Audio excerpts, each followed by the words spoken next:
গাড়ি কই? এই যে আমার গাড়ি। এইটা তোমার গাড়ি? এই রিক্সা? হ্যাঁ, এই রিক্সাটা আমার গাড়ি। আমি রিক্সায় যাব? হ্যাঁ, তুমি রিক্সায় যাবা। আমি রিক্সায় যাব না। এই, এতদিন তুমি তোমার ইচ্ছে মতো চলছো ফিরছো, সেটা আলাদা ব্যাপার। এখন আমি তোমারে বিয়ে করছি, আমি যা বলবো তাই শুনতে হবে। এত সব কথা শুনতে চাই না।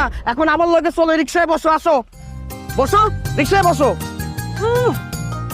দেমাক, এতদিন নিজের ইচ্ছা মতো চলছো, এখন তো তাই হইব না।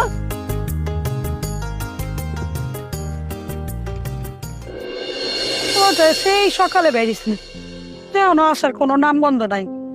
আমি যে পোলাটারে লিয়ে কি করি, এতদিন ধরে কইতাছি একটা বিয়া করে বউ আন করে, আমার একটু কাম কাজে আসা নইব না। আমার কোনো কথাই শুনে না। এই পোলাটা আমার কোনো কথার দামও দেয় না। মা, মা, এই দেখো বড় লোকের মাইয়ারে বিয়ে